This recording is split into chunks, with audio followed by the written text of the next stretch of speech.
Hello everyone. आज मैं लेकर के आ गई हूँ आप लोगों के लिए एक न्यू चाइनीज ड्रामा की एक्सप्लेनेशन। पर ड्रामा में आगे बढ़ने से पहले अगर अभी तक आपने इस वीडियो को लाइक नहीं किया है तो फटाफट से कर लीजिए, नहीं तो आप भूल जाएंगे। एंड मेरे चैनल को भी सब्सक्राइब कर लीजिएगा ताकि इस तरीके के ड्रामा को आप मिस ना कर दें। सो बिना देरी किए हम चलते हैं इसकी स्टोरी की तरफ। ड्रामे की शुरुआत में हम एक लड़के को देखते हैं जिसका नाम टियान है और वो एक कपल का फोटो शूट कर रहा होता है। टियान प्रोफेशन से एक फोटोग्राफर है। तभी कुछ लोग वहाँ पर आ करके ये कहने लग जाते हैं कि मिस्टर बाई आ गए, जो कि एशिया पैसिफिक फैशन से हैं। जिसे सुन करके टियान उन कपल को मेकअप टचअप करने के लिए बोल करके वहाँ से चला जाता है और सोचने लग जाता है कि वो काफ़ी टाइम से मिस्टर बाई से मिलना चाहता है। वो उनके पास में जा करके उन्हें अपना इंट्रोडक्शन देने की कोशिश करता है, पर मिस्टर बाई उसकी तरफ देख भी नहीं रहे होते और उसे बहुत बुरी तरीके से इग्नोर करते हुए दूसरे बड़े बिजनेसमैन को रिप्लाई कर रहा होता है।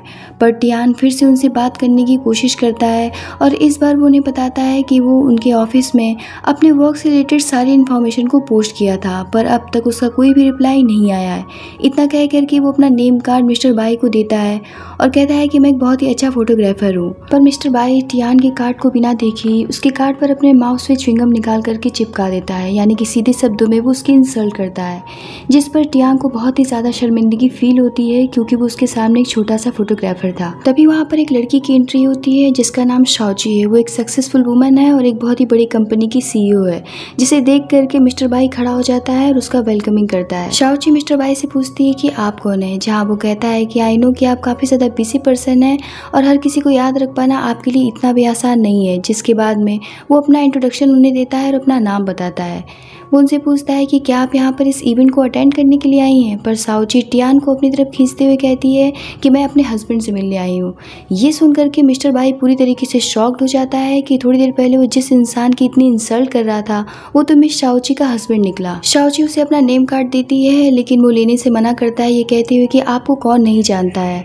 जिसके बाद शाओची कहती है कि मैंने अपने हस्बैंड के नेम कार्ड को बनवाने के लिए एक जैपनीज डिज़ाइनर को हायर किया था। आशा करती हूँ कि आप मेरे हस्बैंड के नेम कार्ड को संभाल करके रखेंगे। ये सुनकर के मिस्टर बाई टियान के हाथ से फौरन से वो कार्ड लेकर के उसमें से लगाया हुआ च्युइंगम अपने मुंह में दोबारा से डाल लेता है और टियान के कार्ड को अपने कपड़ों पर चिपका करके कहता है कि ये मेरे कपड़े से मैच कर रहा है। जिसे देख करके शाओची कहती है कि आपने इसे बर्बाद कर दिया। मिस्टर बाई कहता है कि ऐसे सूट्स मेरे पास बहुत है, इसकी कोई चिंता मत करिए। शाओची कहती है कि मैं तुम्हारे सूट की बात नहीं कर रही हूँ, मैं अपने हस्बैंड के कार्ड की बात कर रही हूँ, आपने इसे बर्बाद कर दिया।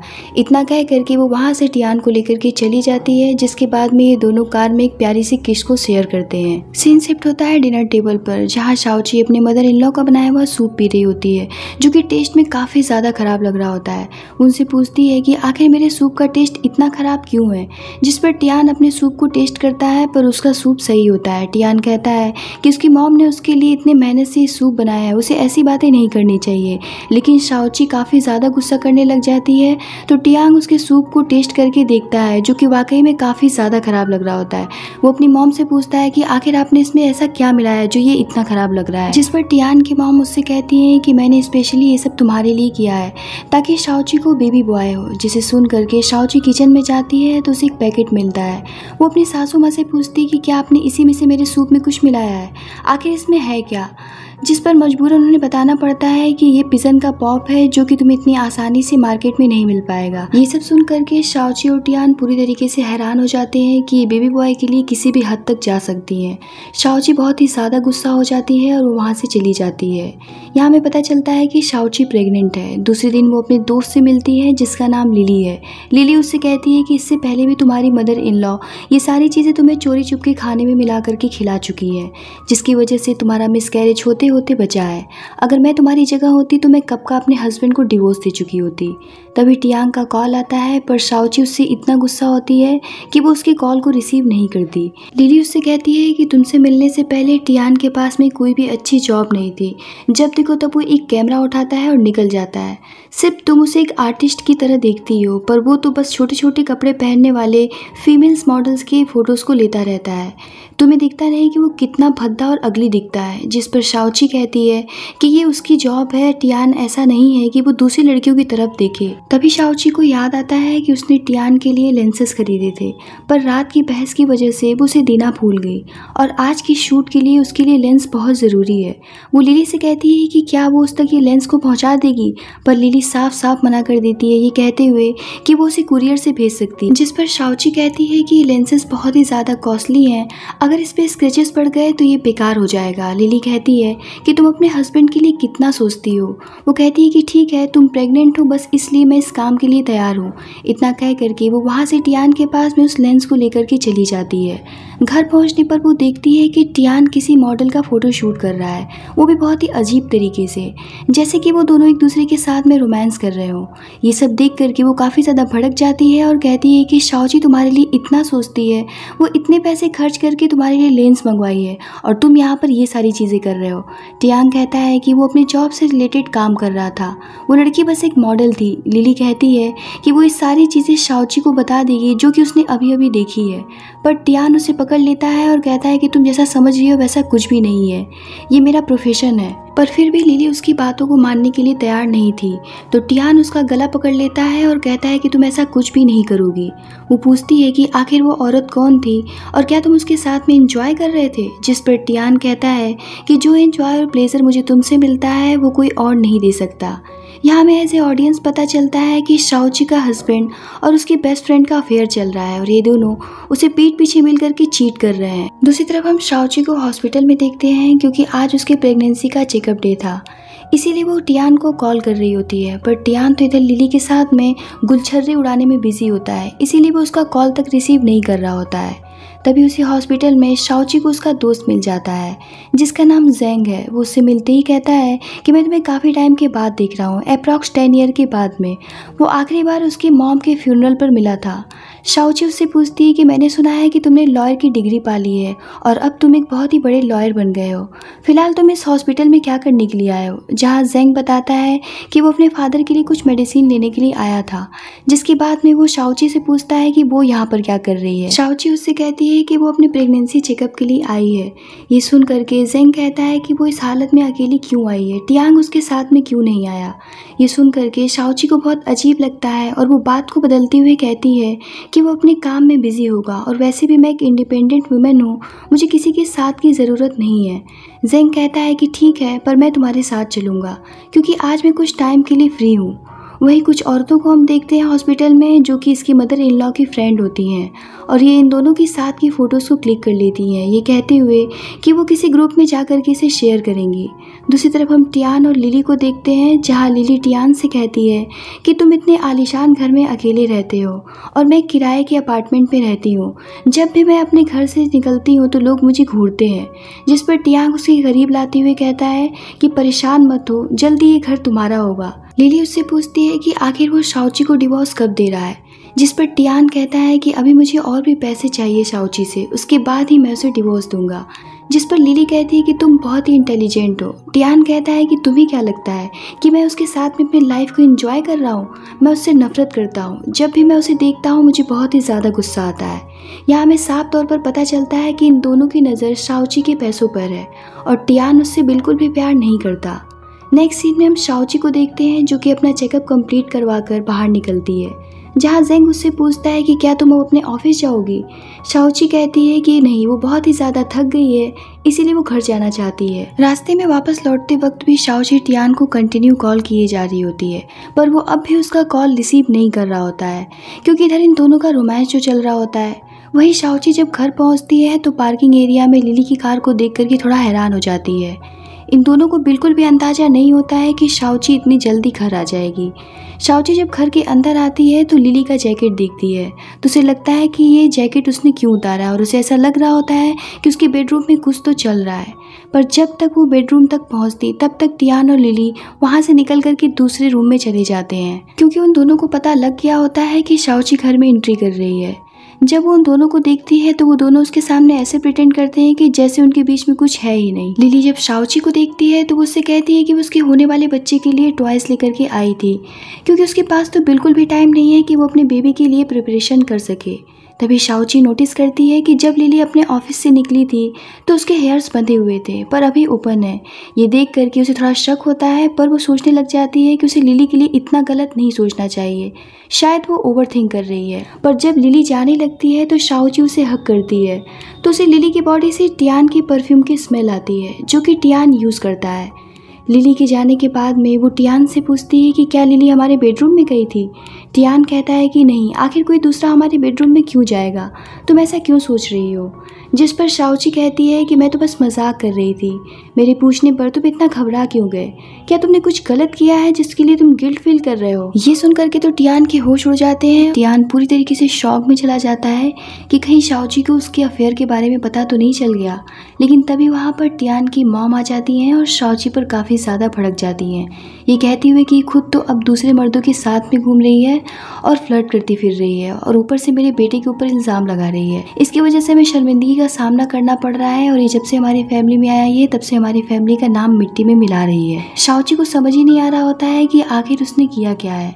वो टियान से कहती है कि इससे पूछो कि आखिर ये तुम्हारी जगह दूसरे आदमी को हॉस्पिटल क्यों लेकर के गई थी अपने साथ में प्रेगनेंसी चेकअप के लिए। यहाँ पर हमें पता चलता है कि वो दोनों लेडी जेंग और शाओची की हॉस्पिटल वाली फ़ोटो शाओची के मदर इन लॉ को सेंड कर चुकी थी।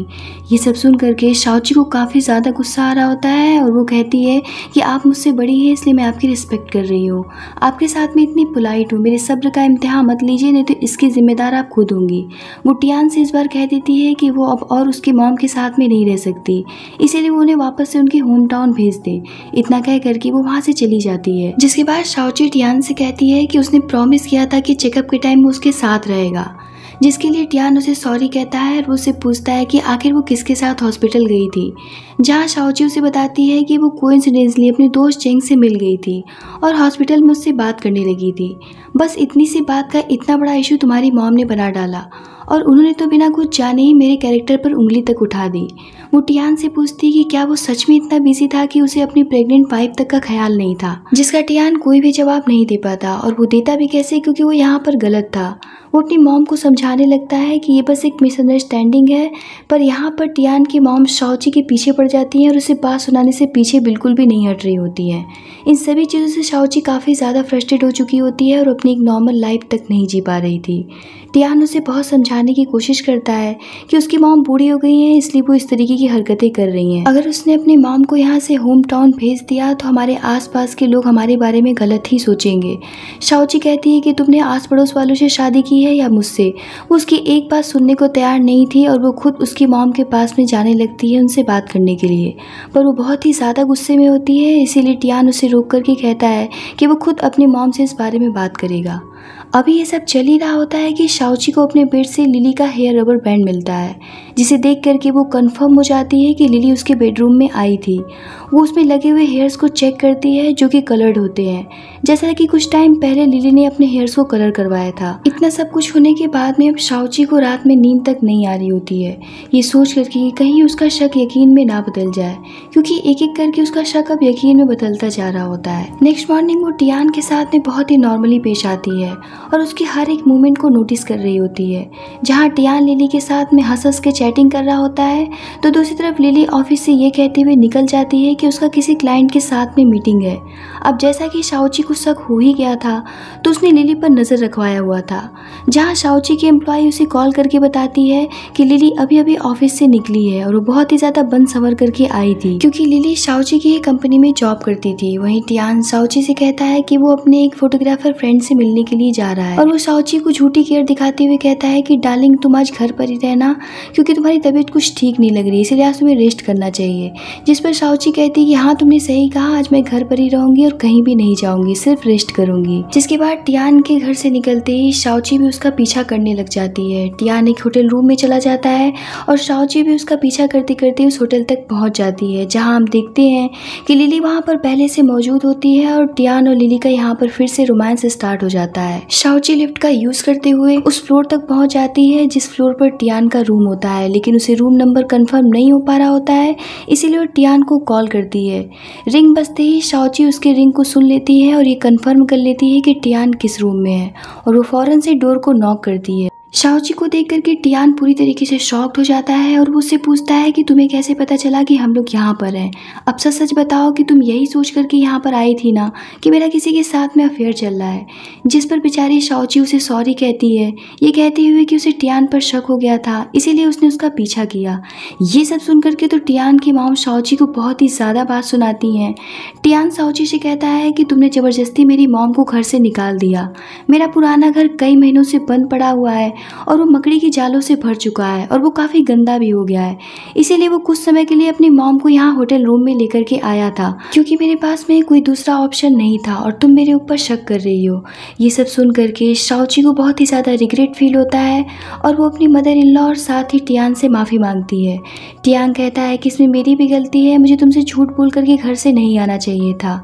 अब यहाँ पर टियान शाओची के सामने बिल्कुल अच्छा बन जाता है। वो अपनी मदर इन लॉ से माफ़ी मांगते हुए उन्हें घर वापस आने के लिए कहती है और बहुत ही ज़्यादा गिल्ट फील करते हुए वहाँ से बाहर निकल जाती है। तभी हम देखते हैं कि लिली दूसरे रूम से बाहर निकलती है, यानी कि वो अभी भी वहीं पर मौजूद थी। वो कहती है कि तुम दोनों ने काफ़ी अच्छी एक्टिंग की। जिस पर टियान की मॉम कहती है कि अगर आज मैं नहीं होती तो तुम दोनों पकड़े जाते। टियान कहता है कि कल जो भी कुछ हुआ उसके बाद से शाओची को हम पर शक हो गया है। जहाँ पर टियान की मॉम कहती है कि कुछ टाइम के लिए तुम दोनों को मिलना जुलना बंद करना होगा। जिस पर लिली कहती है कि इतना परेशान होने की ज़रूरत नहीं है, टियान बहुत जल्दी शाओची को डिवोर्स देने वाला है, फिर मैं आपकी बहू बन जाऊंगी। जिस पर टियान की मॉम कहती हैं कि वो भी यही चाहती हैं। अगर यहाँ पर शाओची की दौलत का सवाल नहीं होता तो वो उसे देखना भी पसंद नहीं करती हैं। दूसरी तरफ शाओची होटल से बाहर निकलते वक्त रिसेप्शन पे जाकर के उस होटल का रेंट पे करने के लिए अपना कार्ड देती है ताकि उसके हस्बैंड को और तकलीफ ना हो। पर वहाँ रिसेप्शन गर्ल उसे बताती है कि इस रूम का रेंट पिछले 1 साल से हम मंथली बेसिस पर उनके क्रेडिट कार्ड से काटते आ रहे हैं, इसीलिए हम आपसे इसका रेंट नहीं ले सकते। ये सुन करके तो शाओची पूरी तरीके से शॉक्ड हो जाती है और पूछती है कि क्या 1 साल से? तो वो बोलती है कि हाँ, अगले 1 महीने में 1 साल पूरा हो जाएगा।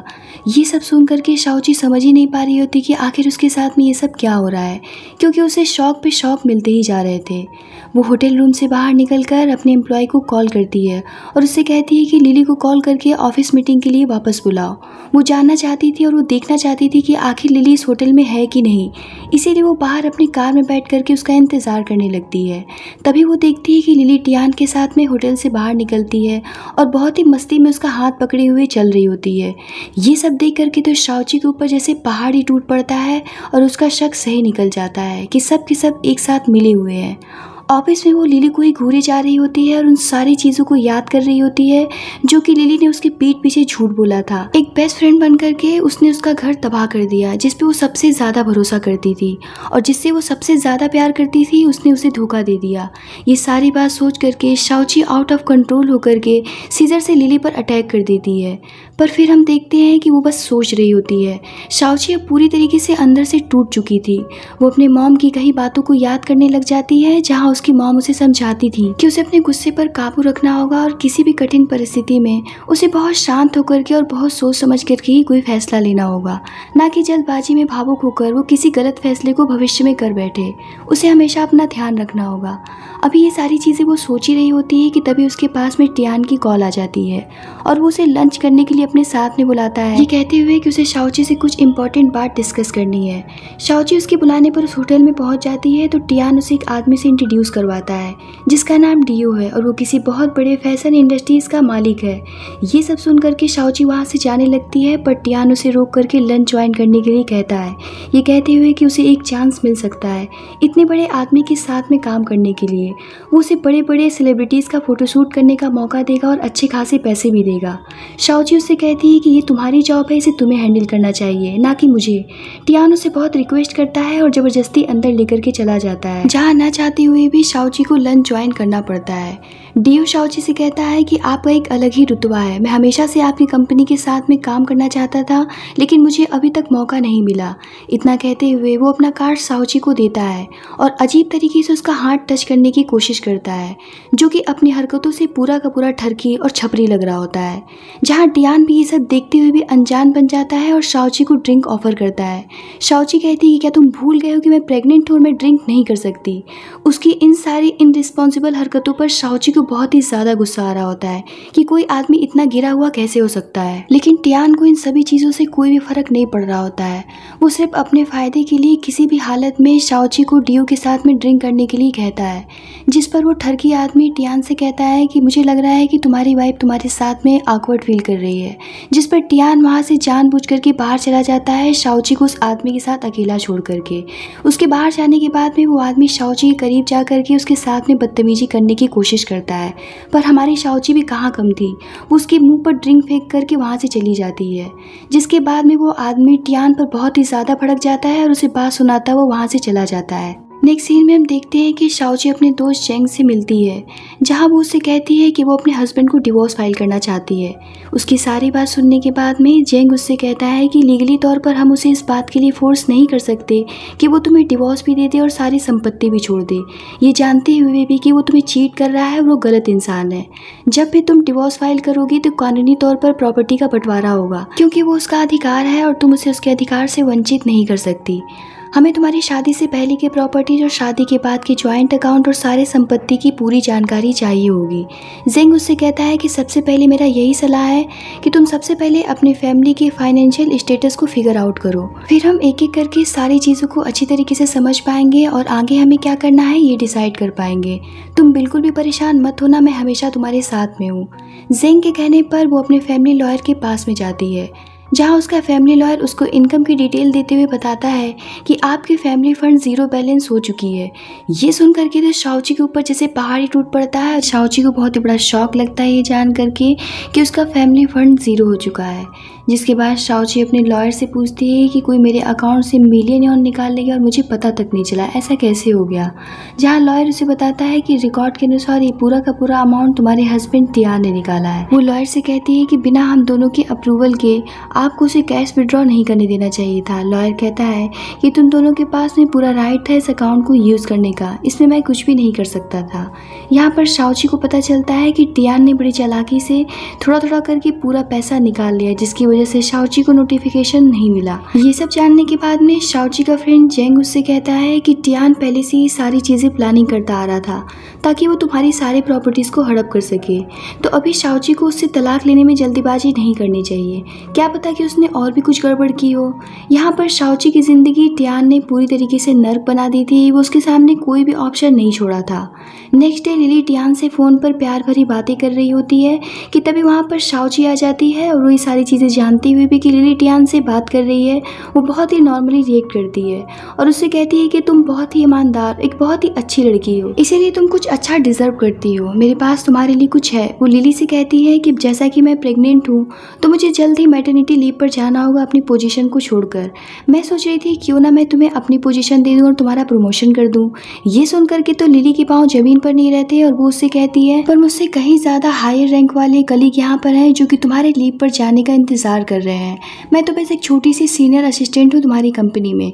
शाओची कहती है कि लेकिन तुम उन सबसे ज्यादा कैपेबल हो इस पोस्ट के लिए। लिली कहती है कि पर यहाँ पर सभी बातें बनाने लगेंगे कि हम बेस्ट फ्रेंड थे स्कूल टाइम से, इसीलिए तुमने मुझे ये प्रमोशन दिया है। शाओची कहती है कि मैं भी नहीं चाहती हूँ कि लोगों में ये बात फैले कि तुमने तो बिना कुछ किए फ्री का प्रमोशन पा लिया, इसीलिए मैंने एक डील अरेंज की है हमारी कंपनी के लिए। जैसे ही तुम इस डील को हैंडल करके कंप्लीट करोगी मैं ऑफिशियली तुम्हारा प्रमोशन अनाउंस कर दूंगी और तुम्हारे प्रमोशन का सारा क्रेडिट तुम्हारी काबिलियत पर जाएगा। ये सुन करके तो लिली काफी खुश हो जाती है और उसकी खुशी का कोई ठिकाना नहीं रहता। शाओची कहती है कि तो जल्दी से अपने अपॉइंटमेंट के लिए टाइम पर रेडी हो जाओ। लिली वहाँ से बहुत ही ज्यादा खुश हुए अपने क्लाइंट के पास में मीटिंग के लिए चली जाती है। शाओची मन ही मन सोचती है कि जाओ बेटा, तुम्हें तो अंदाजा भी नहीं है कि तुम किस क्लाइंट से डील पक्की करने के लिए जा रही हो। जहाँ हम देखते हैं कि लिली उसी छपरी आदमी के पास पहुंचती है जिसके मुंह पर शाओची ने ड्रिंक फेंका था। जहाँ अब हम फ्लैशबैक में देखते हैं कि शाओची डियो को कॉल करके अपने कल के रूड बिहेवियर के लिए उससे सॉरी कहती हुई ये कहती है कि मैंने अपने असिस्टेंट को आपके पास भेजा है और अभी भी कुछ नहीं बिगड़ा है, हम साथ में काम कर सकते हैं। यानी कि ये सारा का सारा शाओची का बिछाया हुआ प्लान था। दूसरी तरफ लिली जब वहाँ पहुँचती है तो डियो कहता है कि मिस शाओची अपनी कंपनी में इतनी ब्यूटीफुल लड़कियों को जॉब पर रखती हैं। इतना कह करके वो अपनी टुच्ची हरकतों पर उतर आता है। लिली यहाँ पर समझ ही नहीं पा रही होती है कि आखिर ये किस टाइप का ठरकी क्लाइंट है। वो डियो से उस डील को साइन करने के लिए कहती है, पर वो उससे कहता है कि इस डील की चाबी तो तुम खुद ही हो। इतना कह करके वो लिली के ऊपर टूट पड़ता है और उसके साथ भी बदतमीजी करने पर उतर आता है। तभी वहाँ पर शाओची भी आ जाती है और वो उसकी इस हरकत की वीडियो बना लेती है और कहती है कि लिली को अभी के अभी छोड़ दो, नहीं तो ये वीडियो पुलिस के पास में पहुँचा दूंगी। डियो कहता है कि इन सब में तुम्हारे असिस्टेंट की गलती है, इसने मुझे ड्रिंक कराने की कोशिश की है। जिस पर शाओची कहती है कि तुमने मेरे स्टाफ के साथ में बदतमीजी करने की कोशिश की है, मैं तुम्हें छोड़ूंगी नहीं। इतना कह करके वो लिली को अपने साथ में नीचे लेकर के चली आती है और लिली से कहती है कि इसमें मेरी फॉल्ट है, मैंने उस आदमी के बैकग्राउंड को बिना चेक किए तुम्हें उसके पास में भेज दिया। यहाँ पर अब लिली के मन में कंपनी की चीफ बनने का लालच आ चुका था, इसीलिए वो अब भी इस डील को कंप्लीट करना चाहती थी। वो शाओची से कहती है कि तुम ये वीडियो मुझे भेज दो, मैं इस वीडियो के सहारे उससे अपना काम भी निकलवा लूंगी और फिर से वो मेरे साथ में ऐसा कुछ करने की सोचेगा भी नहीं, क्योंकि मेरे पास में उसके खिलाफ ये वीडियो जो होगी। शाओची उसे ऐसा करने से मना करती है, कहते हुए कि हम दूसरे क्लाइंट से बात कर लेंगे, उसे ये रिस्क लेने की ज़रूरत नहीं है। पर लिली कहती है कि वो इस अपॉर्चुनिटी को खोना नहीं चाहती, क्या पता कि उसे फिर ये चांस मिले या ना मिले। इतना कह करके वो अपने लालच में आकर के कार से नीचे उतर करके वापस उस ठरकी के पास जाने लगती है, ये कहते हुए कि वो सब कुछ हैंडल कर लेगी। यहाँ पर शाओची सोचने लगती है कि मुझे तो दिखाना ही होगा कि तुम कितनी ईमानदार हो। इतना कहते हुए वो अपने घर पहुँचती है, जहाँ वो टियान को ये वीडियो दिखा देती है और उससे कहती है कि ये वही है ना जिसे तुम मुझे इंट्रोड्यूस करवा रहे थे। वो वीडियो देख करके टियान को तो आग ही लग रही होती है, लेकिन शाओची मन ही मन खुश हो रही होती है। शाओची उससे कहती है कि तुम बिना किसी आदमी के बारे में पता लगाए अपनी वाइफ को उसके साथ में छोड़ करके उस दिन चले गए थे, क्या तुम इसके बारे में कुछ कहना चाहोगे? लेकिन टियान को तो अभी भी लिली का ही पड़ा होता है और वो उससे कहता है कि तुमने लिली को इन सब चीज़ों में इन्वॉल्व क्यों किया। वो कहती है कि लिली तो बस बिजनेस पर्पज से उसके पास में गई थी, लेकिन वो आदमी मॉन्स्टर बन गया और उसके साथ में बदतमीजी करने की कोशिश की। जिस पर टियान कहता है कि तुम सही कह रही हो, अब से मैं किसी भी इंसान के बारे में पता लगा करके उससे दोस्ती करूंगा। शाओची उससे पूछती कि क्या तुम अब भी मेरी परवाह करते हो? टियान कहता है कि वो हमेशा से उसकी परवाह करता है और उसके बारे में हमेशा सोचता रहता है। शाओची तो ये बात अच्छी तरीके से जानती थी कि टियान तो बस झूठी बातें करता है, वो बस इतना दिखाना चाहती थी कि सब कुछ जानते हुए भी लिली अपने फायदे के लिए किस हद तक जा सकती है, और वो फिर से उस आदमी के पास दोबारा चली गई। अभी ये दोनों बात कर ही रहे होती हैं कि गेट की बेल बजती है, जिस पर टियान उठ करके बाहर जाता है तो देखता है कि एक पागल सा दिखने वाला आदमी खड़ा है और उसे देख करके टियान पूरी तरीके से शॉक्ड हो जाता है और उससे कहता है कि आखिर तुम यहाँ क्या करने के लिए आए हो? वो कहता है कि तुम मेरा फ़ोन रिसीव नहीं कर रहे थे, इसलिए मुझे यहाँ पर आना पड़ा। टियान पूछता है कि आखिर अब तुम्हें मुझसे क्या चाहिए? तो वो आदमी कहता है कि मुझे 50,000 यौन चाहिए, जिस पर टियान कहता है कि लास्ट मंथ ही मैंने तुम्हें 20,000 यौन दिया था, क्या तुमने मुझे पागल समझ रखा है और अब तुम मुझे ब्लैकमेल करना शुरू कर दी हो? जिस पर वो आदमी कहता है कि तो क्या तुम पुलिस को बुलाओगे? मैं भी देखता हूँ कि कौन अरेस्ट होता है, क्या तुम ये बात भूल गए हो कि तुमने किसी की जान ली है? वो कहता है कि शांति से पैसे दे दो। अब इन दोनों के बीच में बहस चली रही होती है कि शाओची अंदर से इन दोनों को बहस करते हुए देख लेती है। टियान उस आदमी से कहता है कि मैं अभी 10,000 यौन ही तुम्हें दे सकता हूँ, पर वो आदमी इतने पर भी तैयार नहीं हो रहा होता है और वो उससे कहता है कि ये जगह बार्गेनिंग के लिए सही नहीं है। लगता है कि मुझे शाओची से बताना पड़ेगा कि उसकी मॉम की मौत कैसे हुई। ये सुनकर के टियांग उसे अंदर आने से रोकने लग जाता है, तब तक शाओची बाहर आ जाती है, ये पूछती हुई कि आखिर यहाँ पर चल क्या रहा है। वेल अब यहाँ पर एक बात और भी क्लियर हो जाती है कि शाओची के मदर की डेथ के पीछे भी टियान का ही हाथ है। शाओची टियान से पूछती है कि आखिर वो आदमी कौन था। टियान बातों को बदलते हुए कहता है कि वो एक सेल्समैन था जो कि हेल्थ से रिलेटेड प्रोडक्ट बेचने की कोशिश कर रहा था। ऐसे लोग बुजुर्गों को फंसा करके उनसे पैसा लूट लेते हैं। तुम्हें बताओ, वो एक पिल्लू का 20,000 यौन मांग रहा था, इसीलिए मैंने उसे डांट करके यहाँ से भगा दिया। जिसके बाद में वो शाओची को लेकर के घर के अंदर चला जाता है। नेक्स्ट सीन में हम देखते हैं कि टियान उस आदमी के अकाउंट में 50,000 यौन ट्रांसफ़र कर देता है। अगले दिन टियान अपने स्टूडियो में एक मॉडल का फोटो शूट कर रहा होता है और उसकी फिगर की काफ़ी तारीफ कर रहा होता है और उसके साथ में फ्लर्ट करते हुए उसे न्यूड फोटो शूट करवाने के लिए मोटिवेट कर रहा होता है। तभी उस लड़की का हस्बैंड 4-5 लोगों को लेकर के वहाँ पर पहुँच जाता है और उस लड़की को पूरा कपड़ा पहन करके वहाँ से जाने के लिए कहता है। टियान ये सब कुछ समझ ही नहीं पा रहा होता है और वो उन लोगों से वहाँ से बाहर जाने के लिए कहता है। दूसरी तरफ टियान की मॉम अपने फ्रेंड्स के साथ में गेम खेल रही होती है, जहाँ पर सभी अपने अपने बेटों की तारीफ कर रही होती हैं। तो वहीं टियान की मॉम कहती है कि मेरा बेटा किसी के अंडर में काम नहीं करता है, वो तो खुद एक बॉस है। तभी वहाँ पर बैठी एक लेडी टियान की वीडियो उसे दिखाती है, जो कि झुक कर किसी के साथ माफी मांग रहा होता है। वो कोई और नहीं बल्कि डियो होता है। ये देख करके टियान की मॉम को काफी ज्यादा गुस्सा आ रहा होता है और वो कहती है कि तुम लोग मेरे बेटे से जलती हो। चलो मैं तुम लोगों को आज दिखाती हूँ कि मेरा बेटा क्या काम करता है और वो कितना बड़ा आदमी है। ये दिखाने के लिए वो उन लोगों को अपने साथ में टियान के स्टूडियो लेकर के चली जाती है, जहाँ वो 4 लड़के टियान का ही न्यूड फोटोशूट कर रहे होते हैं। उसे सबक सिखाने के लिए उसका सारा कपड़ा उतार करके उसका नेकर में ही फोटोशूट कर रहे होते हैं। ये देख करके उसकी मॉम हैरान हो जाती है और कहती है कि यहाँ पर क्या हो रहा है, तुम लोग मेरे बेटे को ऐसे बांध करके उसका फोटो क्यों ले रहे हो। टियान की मॉम की फ्रेंड्स भी टियान का काम देख करके हंसने लग जाती हैं और अपने मोबाइल से उसका वीडियो बनाने लगती हैं। टियान की माँ गुस्से से उन 4 लड़कों से पूछती है कि आखिर तुम लोगों ने इसे इस तरीके से क्यों बांध रखा है, ऐसा क्या किया है इसने। तभी उसमें से एक लड़का बताता है कि ये मेरी वाइफ के साथ में फ्लर्ट कर रहा था और उसकी न्यूड फोटो शूट करने के लिए उसे मोटिवेट कर रहा था। वहीं पर खड़ी लिली भी ये सारी बातें सुन रही होती है। टियान अपनी माँ को चुप रहने के लिए कहता है। तभी उसकी माँ उन लोगों के फोटो क्लिक करने लग जाती है और कहती है कि मैं ये सारी चीजें पुलिस को दिखाऊंगी। उन लड़कों को लगता है कि इन औरतों से लड़ना मुश्किल है, इसीलिए वो सब के सब वहाँ से चले जाते हैं। दूसरी तरफ हम शाओची को देखते हैं, जो कि जेंग से हेल्प मांगती है, यानी कि सारा किया धरा शाओची का ही होता है। दूसरी तरफ लिली टियान को घर लेकर के जाती है और वो उससे कहती है कि हो न हो ये काम शाओची ने ही करवाया हो, मगर टियान कहता है कि वो ऐसा नहीं कर सकती है, ये तुम्हारी ओवर थिंकिंग है। लिली उसे बताती है कि तुम्हें पता है कि आज मैंने बहुत ही बड़ा डील साइन करवाया है, बस जितनी जल्दी हो सके शाओची लीव पर चली जाए, जिसके बाद में मैं चीफ क्लाइंट ऑफिसर बन जाऊंगी। ये सुनकर के टियान शॉक्ड हो जाता है और वो उससे पूछता है कि क्या वो क्लाइंट डियो था जिसे तुमने डील साइन करवाया है। लिली कहती है कि हाँ वही है। टियान ये सुनकर के गुस्सा हो जाता है और कहता है कि डियो कैसा आदमी है सभी लोग जानते हैं और मैं भी बहुत अच्छी तरीके से जानता हूँ। अब सच सच बताओ कि डील साइन करवाने के लिए तुम उसके साथ सोई थी ना, क्योंकि बिना सोए वो किसी के साथ में डील नहीं करता। लिली गुस्से से कहती है कि ऐसा नहीं है, तुम लड़कों की सोच ही गंदी होती है। तुम्हें लगता है कि हर लड़की सक्सेस पाने के लिए किसी के साथ में सोती है। वो टियान को यकीन दिला देती है कि उसके साथ में कुछ भी ऐसा नहीं हुआ है और वो कहती है कि मैं एक बार चीफ की कुर्सी पर बैठ जाऊँ, जिसके बाद में मैं शाओची को ऑफिस में कदम तक नहीं रखने दूंगी। देर रात टियान जब घर जाता है तो वो देखता है कि शाओची मुंह लटकाए बैठ करके रो रही है। वो उसके करीब जा करके पूछता है कि क्या हुआ है, तुम क्यों रो रही हो। शाओची उसे बताती है कि उसके अंकल की डेथ हो गई। वो उसके आंसू पोंछते हुए पूछता है कि कौन अंकल, वही ना जो कि बहुत ज़्यादा अमीर थे। शाओची कहती है कि हाँ, और वो रोते हुए कहने लग जाती है कि उनके सिवा इस दुनिया में मेरा कोई भी नहीं था। टियान उसके आंसू पोंछते हुए कहता है कि मैं हूँ ना, तुम्हें बिल्कुल भी रोने की ज़रूरत नहीं है। जिसके बाद में वो उससे कहता है कि मैंने सुना है कि तुम्हारे अंकल की कोई भी संतान नहीं थी, फिर उनकी संपत्ति का क्या होगा। शाओची रोती हुई कहती है कि अभी अभी तो वो हमें छोड़ करके गए हैं और तुम उनकी संपत्ति की बात करने लग गए। टियान कहता है कि तुम मुझे गलत मत समझो, बस मैं इतना कहना चाहता हूँ कि जब उनका कोई संतान नहीं है तो तुम ही हो जो उनकी संपत्ति की वारिश बन के उनके पैसे को प्रोटेक्ट कर सकती हो। शाओची कहती है कि उनके पास में पैसा नहीं है, उन्होंने अपना सारा पैसा एक घर में इन्वेस्ट कर दिया था।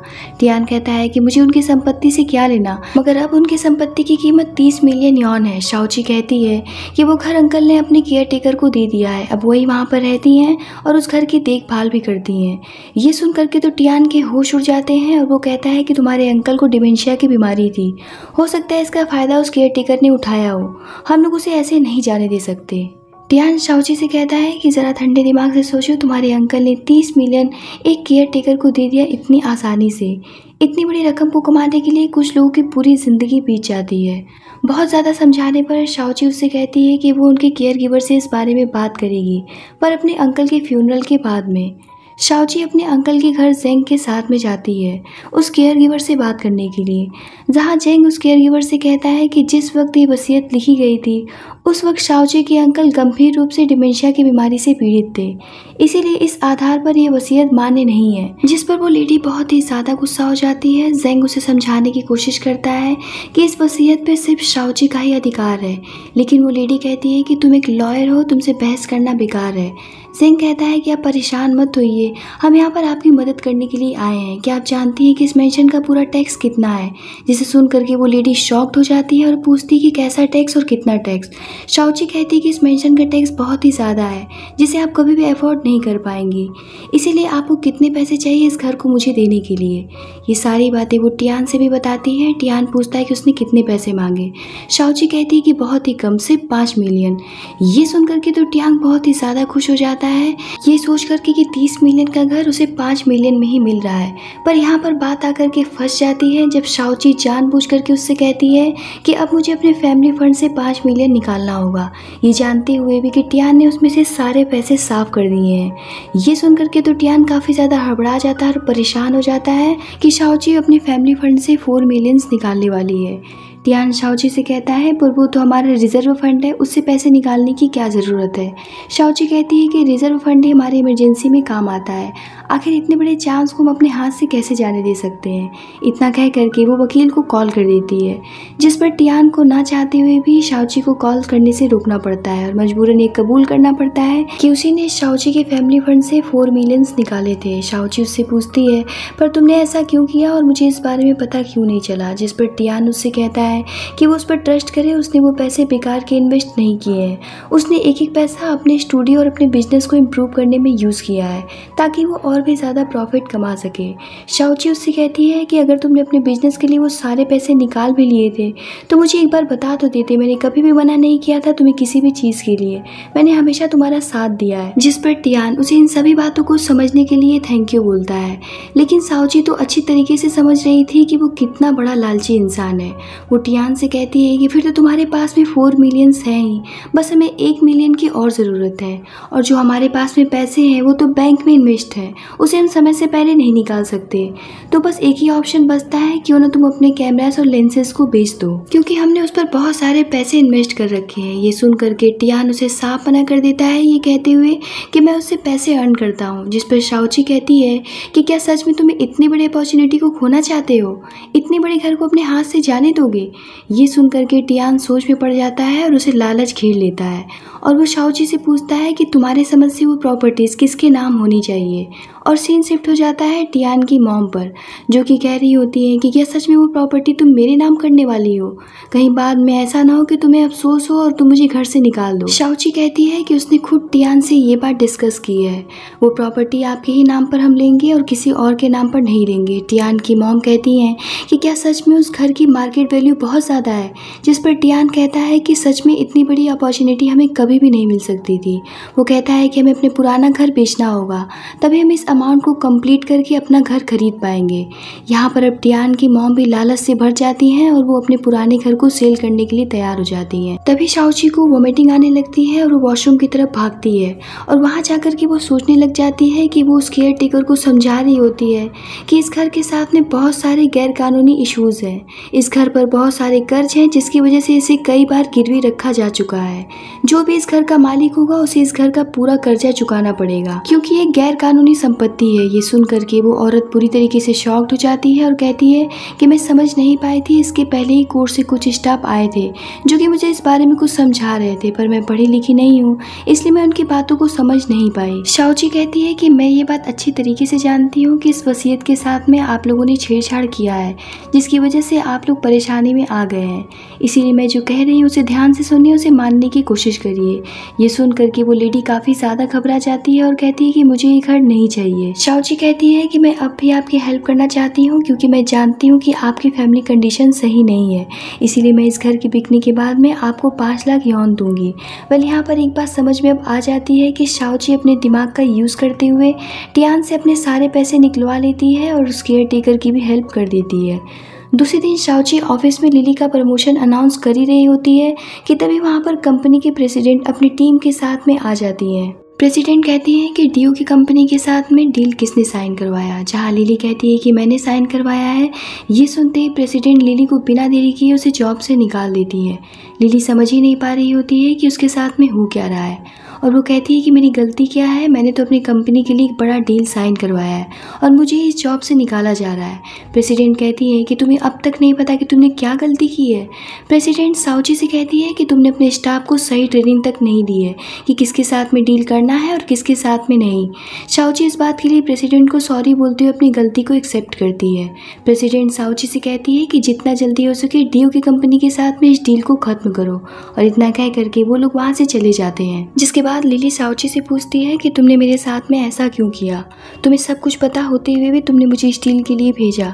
साउची यहाँ पर कुछ भी नहीं बोल रही होती है और वो वहाँ से जाने लग जाती है, जिसे रोक करके लिली अपने बचपन और कॉलेज की कहानी सुना करके रोने लगती है और कहती है कि मेरे साथ में शुरू से ही भेदभाव होता आ रहा है, क्योंकि मैं गरीब फैमिली से बिलोंग करती थी। मेरे फादर एक फेरी वाले थे, मुझे कॉलेज से स्कॉलरशिप भी नहीं मिल पाया, जिसकी जिम्मेदार तुम्हारी मॉम थी। मुझे तुमसे नफरत ही नहीं बल्कि तुम पर घिन भी आ रही है। मैं तुमसे हर एक चीज़ का बदला ले करके रहूँगी। इतना कह करके वो वहाँ से चली जाती है। साउची भी कुछ नहीं बोल रही होती है और लिली का फ्रस्ट्रेशन इत्मीनान से सुन रही होती है। इन सभी चीज़ों से फ्रस्ट्रेट होकर के लिली टियान के पास जाकर के उसे किस करने लग जाती है। टियान कुछ समझ ही नहीं पा रहा होता है कि अचानक से इसे क्या हो गया। लिली उसे बताती है कि मैं साउची की जाल में फंस गई थी। डीओ का एग्रीमेंट एक ट्रैप था जिसमें फंसा करके साउची ने मुझे जॉब से निकलवा दिया और प्रेसिडेंट ने मुझे सबके सामने जलील करते हुए नौकरी से निकाल दिया। लिली टियान से पूछती है कि आखिर तुम कब तक साउची को डिवोर्स दे रहे हो या यूं ही मुझे कॉन्क्यूबाइन बना करके रखोगे। टियान कहता है कि इसका मतलब साउची को हमारे रिलेशन के बारे में पहले से ही पता था। टियान उसे चुप कराते हुए एक बड़ा सरप्राइज देता है, उसे अपने नए घर का एग्रीमेंट दिखाता है, जिसे देख करके लिली काफ़ी खुश हो जाती है और इस खुशी में दोनों ही किस करने लग जाते हैं। तभी वहाँ पर साउची आ जाती है और उन दोनों का वीडियो बनाने लगती है और कहती है कि अब कुछ भी नहीं बचा है छुपाने के लिए। ये वीडियो बनाता हुआ देख टियान काफ़ी ज़्यादा गुस्सा होने लग जाता है और उसे फ़ौरन से फ़ोन बंद करने के लिए कहता है। तभी साउची प्रोटेक्शन स्प्रे निकाल करके कहती है कि वहीं रुक जाओ, नहीं तो मैं इसे स्प्रे कर दूंगी। टियान पूछता है कि आखिर तुम्हें मुझसे क्या चाहिए। साउची कहती है कि मुझे तुमसे सिर्फ डिवोर्स चाहिए। टियान कहता है कि चलो ठीक है, हम शांतिपूर्वक तरीके से ब्रेकअप कर लेते हैं, तुम अपने लिए अच्छे से लॉयर का बंदोबस्त कर लो, मैं तुम्हें कोर्ट में मिलता हूँ। इतना कह करके वो लिली के बाहों में बाहें डाल करके वहाँ से चला जाता है। ये सब देख करके साउची पूरी तरीके से टूट जाती है और बहुत ज़्यादा दुखी होकर के वहाँ पर बैठ करके फूट फूट कर रोने लगती है। अगली सीन में हम टियान को उसके नए घर में देखते हैं, जहाँ उसकी मॉम की खुशी का कोई भी ठिकाना नहीं रहता और वो उससे कहती हैं कि हमारे पूर्वजों ने जरूर कोई अच्छे कर्म किए हैं, तभी हम लोगों को इतना बड़ा और अच्छा घर नसीब हुआ है। टियान कहता है कि माँ, तुमने अपनी ज़िंदगी में बहुत कष्ट उठाया है, मगर अब तुम्हारे दुख खत्म हो गए। अब तुम्हें कुछ भी करने की ज़रूरत नहीं है, अब तुम केवल इंजॉय करोगी और आराम करोगी। यहाँ तुम्हें कोई भी काम करने की ज़रूरत नहीं है। टियान की मॉम टियान से कहती हैं कि साउची के होने वाले बच्चे को भी हम अपनी कस्टडी में ले लेंगे, क्योंकि वो बच्चा हम लोग का है। मगर लिली कहती है कि उसकी क्या ज़रूरत है, मैं हूँ ना, मैं आपको ढेर सारे ग्रैंड चाइल्ड्स दूंगी। यहाँ पर इन तीनों की खुशी का कोई ठिकाना नहीं होता कि तभी वहाँ पर कुछ लोग आते हैं और उसके घर की फ़ोटोज़ को क्लिक करने लग जाते हैं, जिसे देख करके टियान उनसे पूछता है कि आप किसे ढूंढ रहे हैं, आप लोग कौन हैं। वो लोग बताते हैं कि 2 दिन बाद इस घर की नीलामी होने वाली है, इसके लिए हम लोग कुछ फ़ोटोग्राफ्स क्लिक करने के लिए आए हैं।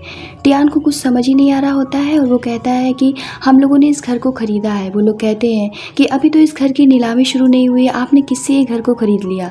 ये सुन करके टियान की मॉम उसके हाउस पेपर को दिखाते हुए कहती हैं कि हम लोगों ने इस घर को लीगली रियल एस्टेट एजेंट के थ्रू खरीदा है। आप भी देखिए कि इसमें साफ साफ लिखा है कि ये घर हमारा है। वो लोग कहते हैं कि ये पॉसिबल नहीं है क्योंकि ये घर इनलीगल है, इसे कोई भी बेच नहीं सकता। टियान कहता है कि क्या ये घर 20 मिलियन के लायक नहीं है।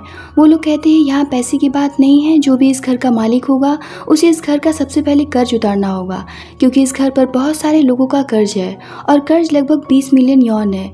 ये सुन करके तो टियान के तोते उड़ जाते हैं और उसकी माँ पागलों की तरह उन लोगों को अपनी प्रॉपर्टीज पेपर दिखाने लगती हैं और उनसे मदद करने को कहती हैं। वो लोग कहते हैं कि हम सिर्फ वही कर सकते हैं जो कोर्ट ने हमें आदेश दिया है। इतना सुनते उसकी मॉम की काफ़ी ज़्यादा तबीयत खराब होने लग जाती है, क्योंकि उन लोगों ने अपना सब कुछ बेचकर ये घर खरीदा था और वो वहीं पर बेहोश होकर के गिर जाती हैं।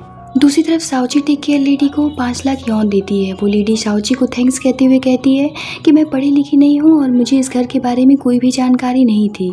इस घर की वसीयत के साथ में मेरे बेटे ने कुछ छेड़छाड़ किया था।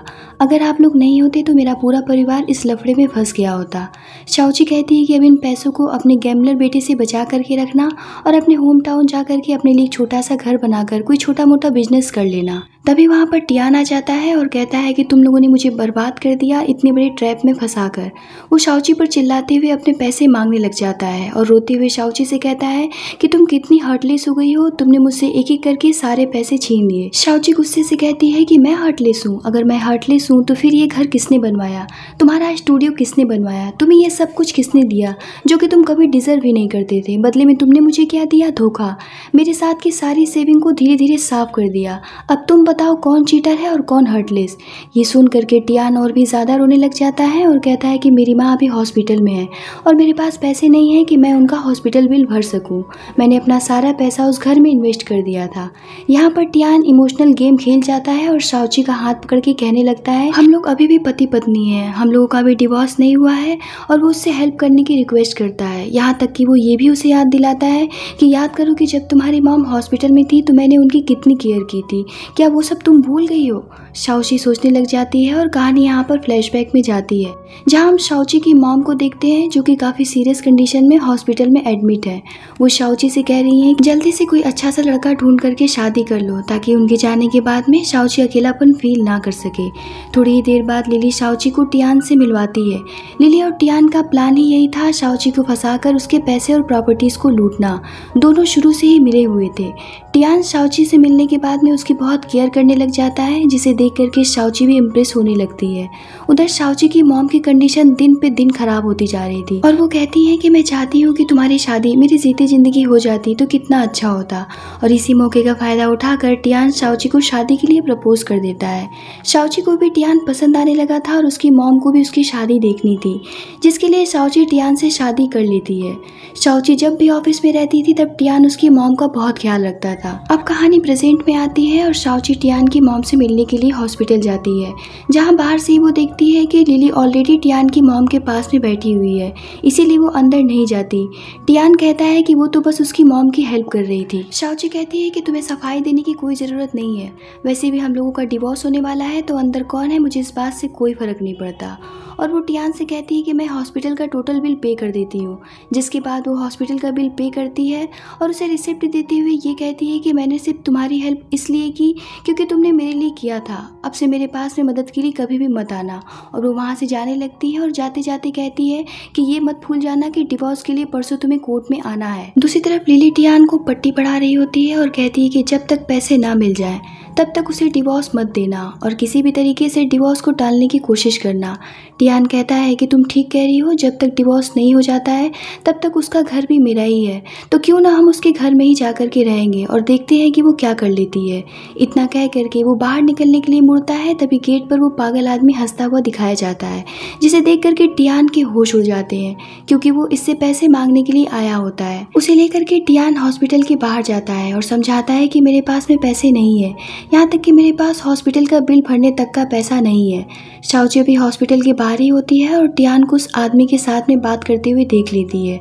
वो पागल कहता है कि मुझे इससे मतलब नहीं है कि तुम्हारे साथ में क्या हुआ, अगर मुझे पैसा नहीं दोगे तो मैं सारी बातें तुम्हारी वाइफ को बता दूंगा, जिसके बाद तुम्हारे साथ और भी ज़्यादा बुरा हो सकता है।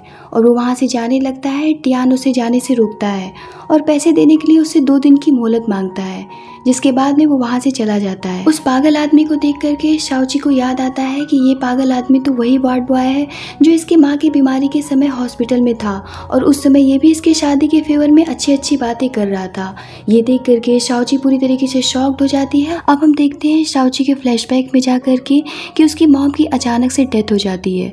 वो डॉक्टर से कहती है कि मेरी मॉम सुबह तक एकदम ठीक थी, फिर वो अचानक से कैसे मर गई। डॉक्टर कहता है कि उनके ऑर्गन फेल्योर की वजह से वो मरी है। अब कहानी प्रेजेंट में आती है, जहां हम उसी पागल आदमी को देखते हैं जो कि ड्रिंक के नशे में सड़कों पर गिरता पड़ता चल रहा होता है। तभी शाओची उसे पीछे से जिन नाम से पुकारती है और कहती है कि मैं तुम्हें बहुत टाइम के बाद में देख रही हूँ।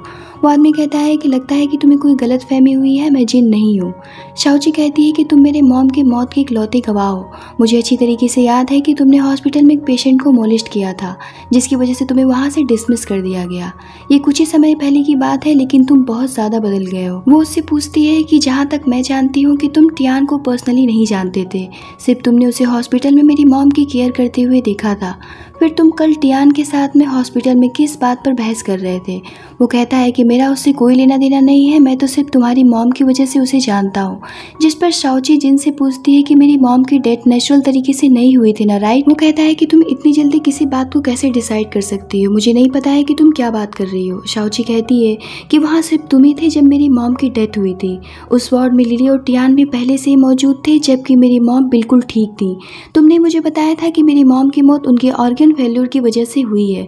जिस पर वो चुप हो जाता है और सोचने लग जाता है। शाओची उससे कहती है कि तुम मुझसे कुछ छुपा रहे हो। जिन कहता है कि मेरे पास में तुम्हारे बेकार के सवालों का कोई भी जवाब नहीं है, बेहतर यही होगा कि तुम समय के साथ में कुछ चीजों को भूल जाओ। इतना कह करके वो वहाँ से जाने लगता है। जिस पर शाओची उससे कहती है कि मुझे पता है कि तुम्हें पैसे चाहिए। वो उसे कुछ पैसे देते हुए कहती है कि अब तुम मुझे सच बता दो।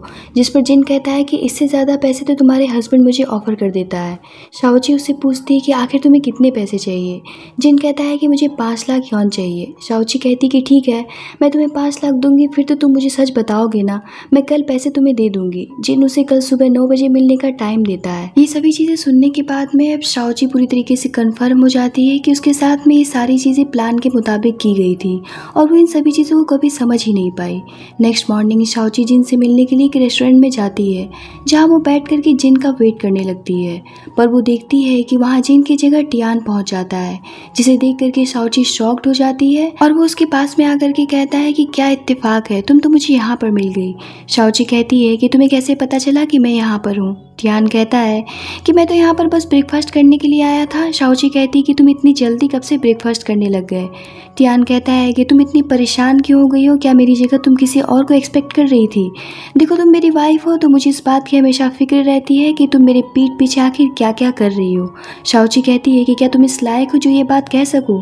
टियान कहता है कि मुझे पता है कि तुम यहाँ पर किसी का इंतजार कर रही हो।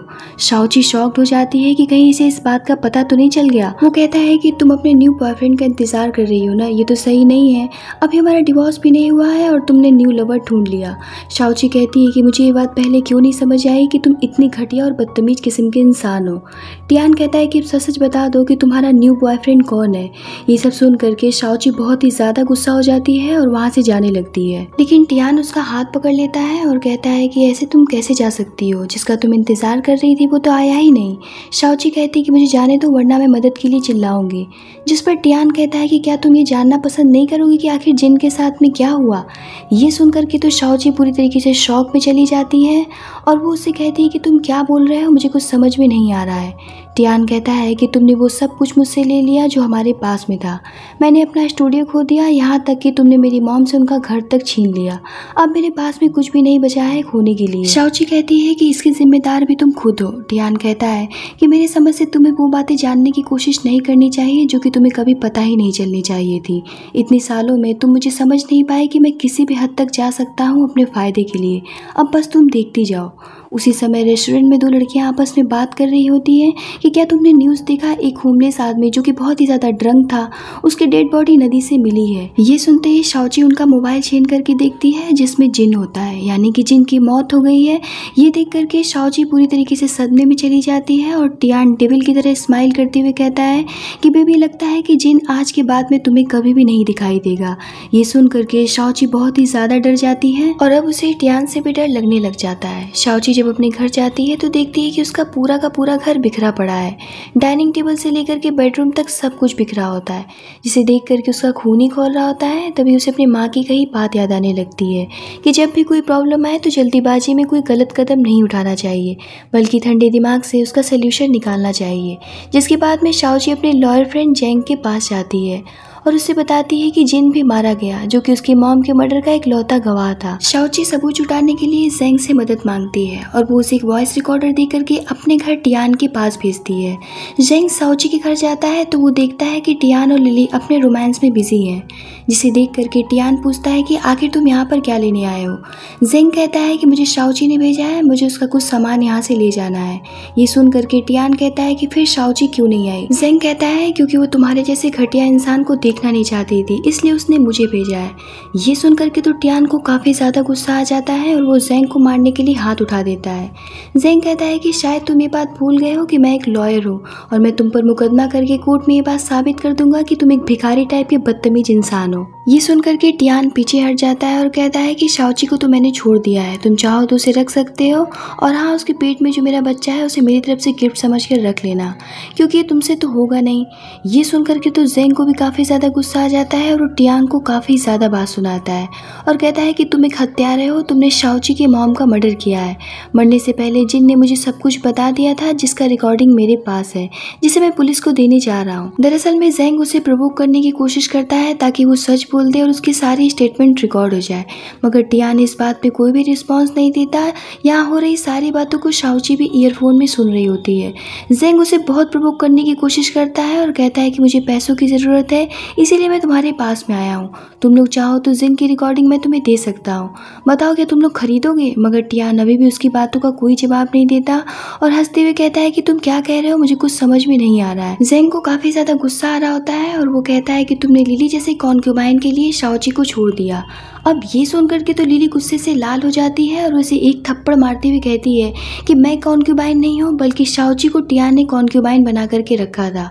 वो उसे बताने लग जाती है कि शाओची को फंसाने का मेरा प्लान था और ये सारा किया धरा मेरा ही था, जैसा मैंने कहा वैसा टियान ने किया। मैं और टियान शुरू से एक दूसरे से प्यार करते थे, शाओची को लूटने के लिए मैंने ही टियान से उसकी शादी करवाई।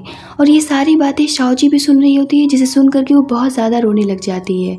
इतना सुनने के बाद में ज़ेंग वहाँ से जाने लगता है, मगर टियान उसे जाने से रोकता है, ये कहते हुए कि पहले हम लोग तुम्हारी तलाशी लेंगे। जहाँ उन लोगों को उसकी बॉडी से वॉइस रिकॉर्डर मिल जाता है, जिसे लिली ड्रिंक में डुबाकर खराब कर देती है। जिसके बाद ज़ेंग भागते हुए घर जाता है, जहाँ शाओची उसे हक कर लेती है। ज़ेंग शाओची से माफ़ी मांगते हुए कहता है कि वो सब बहुत चालाक है, मैं तुम्हारे लिए कोई भी एविडेंस नहीं ला पाया। शाओची कहती है कि कोई बात नहीं, तुमने जितना किया उतना बहुत है मेरे लिए। ज़ेंग शाओची से पूछता है कि तुमने उनका कन्वर्सेशन रिकॉर्ड किया, जिसके बाद शाओची उसे अपना पूरा प्लान बताती है और उसे अपनी रिकॉर्डिंग दिखाती है, जिसमें टियान और लिली की कन्वर्सेशन रिकॉर्ड हो रही थी। दरअसल में शाओची ने पहले ही अपने घर जाकर के वॉइस रिकॉर्डिंग वाला कैमरा लगा रखा था, जिसका लाइव रिकॉर्डिंग वो अपने लैपटॉप में देख सकती थी। यहाँ तक कि टियान और लिली की बातें भी उसमें रिकॉर्ड हो रही थी। ये सुन करके ज़ेंग काफ़ी खुश हो जाता है और कहता है कि कल कोर्ट में हम उन लोगों का पर्दाफाश कर देंगे। जिसके बाद ज़ेंग शाओची के लिए गर्म दूध लेने चला जाता है। वहीं शाओची को एक एंगेजमेंट रिंग दिखता है। ज़ेंग जब दूध लेकर के आता है तो शाओची उससे पूछती कि क्या तुम शादी करने वाले हो? ज़ेंग कहता है कि नहीं, पर करने वाला था, और वो उस रिंग की कहानी उसे सुनाने लग जाता है, बिना ये बताए कि वो उससे ही प्यार करता है और वो रिंग भी उसी के लिए लिया था। यहाँ पर कहानी फ्लैशबैक में जाती है और हमें दिखाया जाता है कि ज़ेंग शाओची से ही बहुत प्यार करता था, मगर उसने कभी उससे बताया नहीं। एक दिन जब वो शाओची को प्रपोज करने वाला था, उसी दिन उसके फादर की तबीयत खराब हो जाती है और वो भागते हुए हॉस्पिटल जाता है, जहाँ डॉक्टर से बताते हैं कि उसके फादर का ऑपरेशन करना पड़ेगा, जिसका खर्चा 2,70,000 यॉन है और उसे पूरे पैसे अभी जमा करवाने पड़ेंगे। ज़ेंग के पास में इतने पैसे नहीं होते हैं और वो काफ़ी ज़्यादा डिप्रेशन में चला जाता है। अगले दिन उसे पता चलता है कि शाओची की टियान से शादी हो गई। अब कहानी प्रेजेंट में आती है और ज़ेंग कहता है कि अगर अब दोबारा मौका मिला तो मैं उसे कभी भी नहीं खोना चाहूँगा, और वो उसे दूध पीने के लिए देता है, मगर शाओची को दूध सरक जाता है, जिसे देख करके ज़ेंग काफ़ी परेशान हो जाता है और उसका फेस साफ करने लग जाता है। यहाँ पर थोड़ा रोमांटिक मोमेंट क्रिएट हो जाता है, जहाँ ज़ेंग शाओची को किस करने ही वाला होता है, मगर शाओची पीछे हट जाती है, ये कहते हुए कि बहुत देर हो गई है, अब मुझे घर जाना चाहिए। ज़ेंग कहता है कि अभी तुम्हारा घर जाना सेफ नहीं है, क्योंकि तुम्हारे पास में सबूत भी है और टियान पागल हुआ पड़ा है, इसीलिए आज की रात तुम यहीं रुक जाओ, मैं अपने फादर के साथ सो जाऊंगा। शाओची उसकी बात मान जाती है और वहीं सो जाती है। अगले दिन कोर्ट में बहस शुरू होती है, जहां टियान का लॉयर शाओची से कहता है कि आपने धोखे से एक इनलीगल घर टियान के मॉम को बेचकर करोड़ों रुपए हड़प कर लिया है, इसीलिए मैं रिक्वेस्ट करता हूँ कि डिवोर्स होने से पहले मिस शाओची पूरा पैसा टियान को वापस कर दें। जवाब में ज़ेंग कहता है कि टियान ने शादी के बाद में जितनी भी संपत्ति बनाई है वो हमें लौटा दे, क्योंकि वो सारी इन्वेस्टमेंट शाओची की इनकम से हुई थी, क्योंकि टियान के पास में शादी से पहले कुछ भी नहीं था। इसीलिए मैं टियान से रिक्वेस्ट करता हूँ कि वो शाओची का पूरा संपत्ति वापस कर दे, जो कि उसने शादी के बाद पाया है। टियान का लॉयर ज़ेंग से कहता है कि आप किस आधार पे ऐसा कह रहे हैं कि वो बिना कुछ लिए ही डिवोर्स देते। ज़ेंग कहता है कि इस बात का मेरे पास पूरा सबूत है, टियान ने शाओची को लूटने के लिए उससे शादी किया था। टियान डे वन से शाओची को धोखा देता आ रहा है, मैं अभी इस बात को प्रूव कर दूंगा। इतना कहते ही वो रिकॉर्डिंग प्ले कर देता है, जिसे देख करके शाओची के होश उड़ जाते हैं।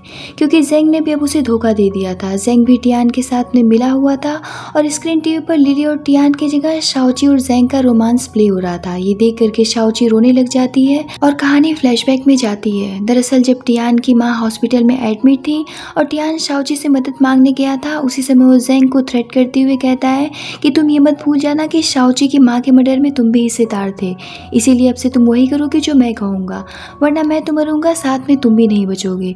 इतना सुन करके जेंग डर जाता है और तब से टियान के लिए काम करने लग जाता है और वो शाओची की सारी सीक्रेट टियान को बता देता है।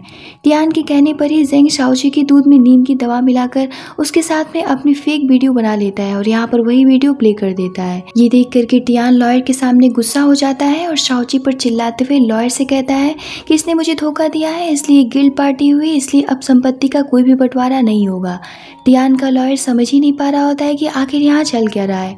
शाओची रोते हुए जेंग से कहती है कि मुझे तुम पर सबसे ज़्यादा भरोसा था, तुमने मुझे धोखा क्यों दिया। जेंग रोता रहता है मगर कुछ भी नहीं बोल पाता। तभी लिली कहती है कि तुम्हें क्या लगता है कि हर कोई तुम्हारे लिए वफादार रहेगा, कभी तुम भी वफादार बन करके देखो। इतना सुनते ही शाओची के गुस्से का कोई भी ठिकाना नहीं रहता और वो लिली को एक जोरदार थप्पड़ मारते हुए कहती है कि इन सब की जिम्मेदार तुम हो, तुम्हें ये फील नहीं हो रहा है कि आखिर तुमने क्या क्या किया है। इतना कहती हुए वो उसे एक और थप्पड़ मारती है और कहती है कि तुम एक कॉन्क्यूबाइन हो। तभी टियान लिली को बचाने के लिए वहाँ पर आ जाता है और शाओची उसे भी नकारा कहते हुए एक थप्पड़ लगाती है। ये सब देख करके टियान का लॉयर वहाँ से भाग जाता है, जिसके बाद सब एक दूसरे से लड़ने लग जाते हैं और उसी लड़ाई में टियान शाओची को धक्का दे देता है, जिसकी वजह से शाओची के सर में बहुत ही बुरी तरीके से चोट लग जाती है। शाओची गिर जाती है। टियान उसे लेकर के जल्दी से हॉस्पिटल जाता है, जहां ट्रीटमेंट के बाद में डॉक्टर उसे बताते हैं कि शाओची कोमा में चली गई। ये सुन करके सभी वहां पर सदमे में चले जाते हैं, मगर लिली काफ़ी खुश हो जाती है। जेंग शाओची के लिए काफ़ी दुखी होकर के ड्रिंक करने लग जाता है। टियान में काफ़ी अपसेट दिख रहा था, जिसका कारण लिली उससे पूछती है तो टियान उसे बताता है कि अभी उसका और शाओची का डिवोर्स नहीं हुआ है और ऐसी हालत में जब तक वो ठीक नहीं हो जाती है तब तक मुझे उसकी देखभाल करनी पड़ेगी। हो सकता है कि वो पूरी जिंदगी कोमा से बाहर ना आ पाए। लिली टियान को समझाते हुए कहती है कि इस बात को दूसरे एंगल से देखो, अगर तुम उसे डिवोर्स दे देते तो उसकी सारी संपत्ति और पैसे से हाथ धो बैठते और तुम पूरे के पूरे कंकाल हो जाते। इसीलिए अभी से एक अच्छा हस्बैंड बन करके उसकी केयर करने का नाटक करो, जब तक कि उसका घर और पैसा तुम्हें मिल नहीं जाता। ये सुन करके टियान काफ़ी खुश हो जाता है और दोनों ही ड्रिंक करने लग जाते हैं और ड्रिंक करते हुए हॉस्पिटल चले जाते हैं, जहाँ टियान की मॉम इस बात के लिए ऑब्जेक्शन करती हैं, ये कहते हुए कि हॉस्पिटल है, यहाँ पर ड्रिंक मत करो, मगर वो लोग उनकी बात नहीं मानते और उन्हें घर वापस जाने के लिए कहते हैं। ये सुनते ही टियान की मॉम वहाँ से चली जाती हैं, जिसके बाद लिली शाओची से कहती है कि तुम्हें पता है अब से तुम्हारा घर मेरा हुआ, तुम्हारा पति भी मेरा हुआ और मैं तुम्हारे पैसों पर ऐश करूँगी और तुम यहीं कोमा में पड़ी रहना। इतना सुन करके शाओची आँख खोल देती है, जिसे देख करके लिली डर जाती है और वो टियान से सारी बातें बताती है। अगले दिन शाओची की रूटीन चेकअप पर टियान डॉक्टर से कहता है कि मुझे लगता है कि आप लोगों को कोई गलत फहमी हुई है, शाओची कोमा में नहीं है, क्योंकि कल रात को उसने आंखें ब्लिंक की थी। डॉक्टर बताते हैं कि इसमें घबराने की कोई बात नहीं है, किसी किसी कंडीशन में मरीज ऐसी हरकतें करता है। टियान डॉक्टर से पूछता है कि शाओची कब तक ठीक हो जाएगी। डॉक्टर कहता है कि अभी की हालत को देख करके कुछ कहा नहीं जा सकता, यहाँ हॉस्पिटल में अच्छी ट्रीटमेंट मिलेगी तो वो जल्दी ठीक हो सकती है। टियान कहता है कि बाय द वे मैं शाओची का हस्बैंड हूँ और मैं चाहता हूँ कि मैं उसे घर लेकर के जाऊँ, जहाँ शाओची अच्छा फील करेगी और हस्बैंड होने के नाते मैं उसकी अच्छे से केयर करूँगा। डॉक्टर उसे ऐसा करने से मना करता है, मगर टियान के काफ़ी फोर्स करने पर वो उसे ले जाने की परमिशन दे देते हैं और डॉक्टर उससे पूछता है कि आपकी वाइफ प्रेग्नेंट थी, ये बात आपको पता थी? टियान कहता है कि हाँ। ये सुन करके डॉक्टर काफ़ी गुस्सा हो जाता है और कहता है कि फिर ये बात आपने मुझे पहले क्यों नहीं बताई, अगर मुझे पहले बताया होता तो हम लोग उस बच्चे को बचा लेते।